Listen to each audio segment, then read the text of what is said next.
Alright, today I'm going to give you guys a detailed look at this Infinity Saga Iron Man Mark III from Threezero, and this is their DLX line, and there's the box.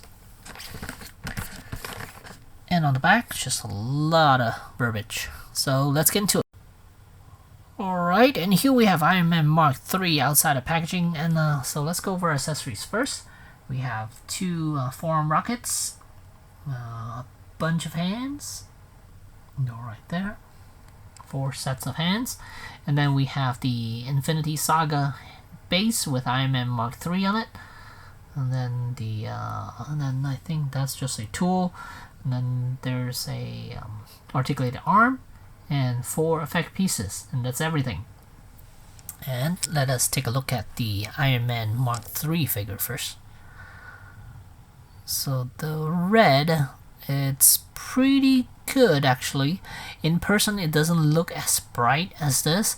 I think in person it looks a little bit better than how it translates on camera here. The arc reactor is a little strange. The fact that it's just, I don't know, it looks a little weird to me. There's no no detail inside or anything like that. It's just a couple of lines, and yeah. So there's Mark III from the front. Here he is from the side, and here's the back side of Mark III. Alright, since I'm on the back side, might as well show you the flaps. Of course, they opened up, and I think this piece opens up as well. So both sides, right there. Come on, go up already. Why is that? So there you have it. All 4 flaps opened up, right there, and yeah, pretty good. So let's close these back down.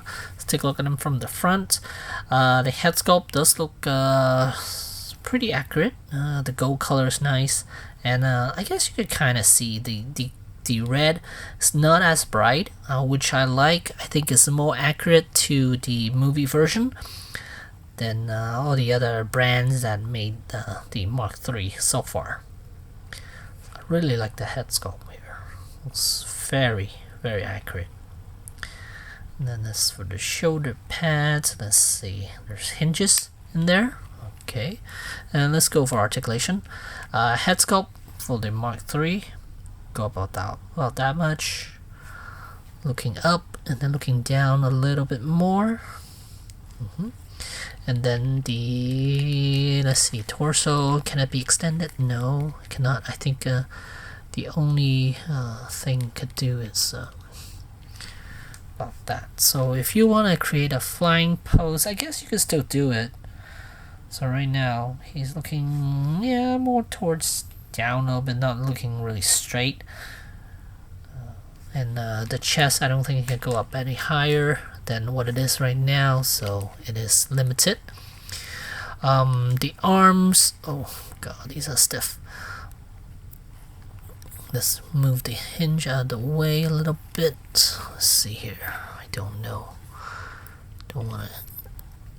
Oh god, there we go. Okay, the arms could go up about that much. Really high up. Really good, actually. But yeah, it is on somewhat on a stiffer side. I like stiff joints, but nothing this stiff, because right now it looks like it's like I have to use a lot of force in order to move these joints, which I prefer not to, because I worry I might end up breaking them. Bicep does have swivel, and then let's see, double jointed elbows can give you past 90 degrees, and then it's a ball jointed wrist there. Push the shoulder pad back in, and then torso, there is a hinge joint right here, but I believe that's mainly for mainly for the whatchamacallit, for the light up feature. Let me just pull this out. So there's the joint right here for the torso. There's the hinge joint that moving in and out. And then lower section, it does have a little bit of a movement. It could move in, move down, give you a little bit of a crunch. Oh, look at this. Is this supposed to extend out? No, it's not. I think it's the glue came apart. So yeah, there's right there. But easy fix. I could just add a little dab of glue there, should fix it. But let's take a look at the torso now. Your basic Iron Man figure. So you have to remove this screw here in order to gain the battery compartment. And once you put batteries in there, oh, you can kind of see the butterfly joint right here too. That swings outward. So it swings out like that. You kind of see a little bit movement right there. Swings back in, out, in. And then once you put the batteries in, just press this R reactor. Then it should light up. But I don't have batteries at the moment, so won't be able to show you guys the light up feature of Mark III here. And I believe the top portion of this can open up too for the batteries in the eyes there. But yeah. Oh, and here in on the chest area, these two pieces can be pushed in for articulation purposes. So these two pieces can swing in a little bit to give your Iron Man a little more range for those arms. So if you swing them forward, you can get them a little further in without hindrance, because the chest plates pushed in a little bit. So that's cool. I like that. Is it necessary? I don't think it's really necessary for this figure to have that feature, but it is nice to see. And then as for the lower section, the hips, they are really stiff. I believe they can be lowered. Oh my god, these are so stiff. Alright, in the instruction manual, it does not say the hips can be lowered, but this panel right here, the front panel, can be swing down like that to give you a little more room up here. And then I believe the lower legs can be lowered like so right there, so the thigh section can be lowered down. So if you want him to move his leg upward, you can get him to do that. Now it goes past 90 degrees because of these two other joints, because that you could extend out the thigh section a little more, and then the front thigh panel can be lowered, so that way you could achieve those landing poses that we all like so much for Iron Man. So this here knee is double jointed, and it gives you past 90, and then the ankle also has articulation, and toes as well. So if you want him to do kneeling pose, he is definitely able to. Oh, look at that. The waist there can move forward a little bit more. So can he do a landing pose, a good landing pose? I'm not sure. One thing I don't like is the I'm sorry, can't see anything. The hip section is just so tight. This joint is just so tight. When I'm trying to get his leg to move outward, I feel like I'm putting a lot of pressure on the thigh section. Hopefully you guys can see all that, because I think my hands were covering most of that. But let's see.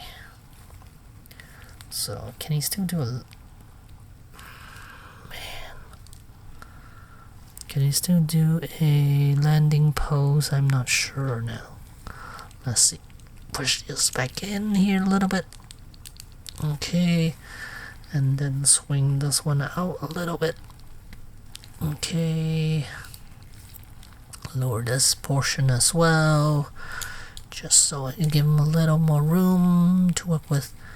So there, it's not pretty, but I guess he can do a kneeling, the landing pose, but not pretty.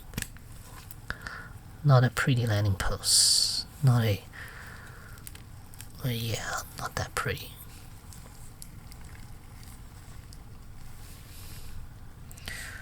Ew, looks very awful actually. Let me mess with it a little bit more.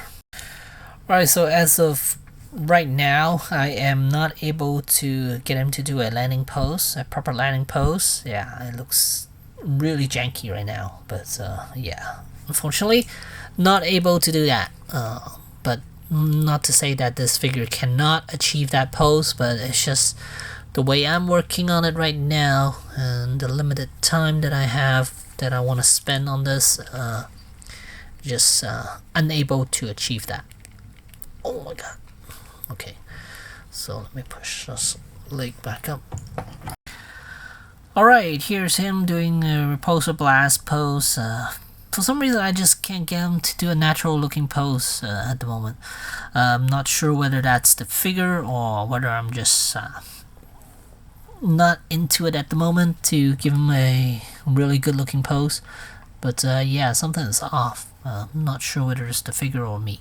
Most likely it's just me, because since this figure is so articulated, I think he should be fine to do any type of Iron Man poses that you have seen in the film.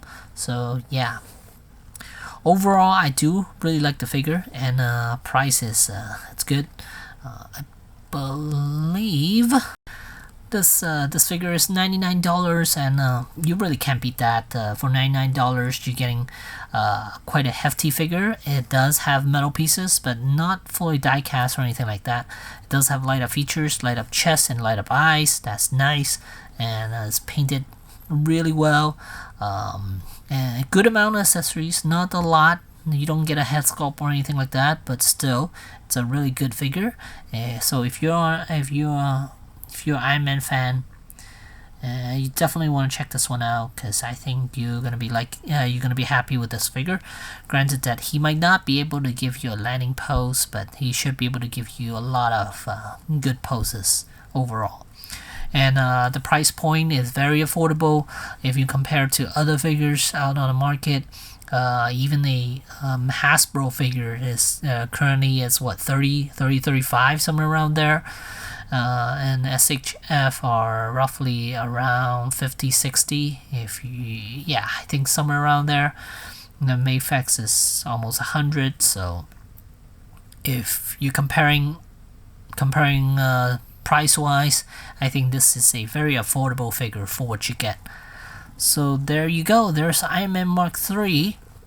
And color wise, I think it's much better too. So there you go, Iron Man Mark III from Threezero, and thanks for watching.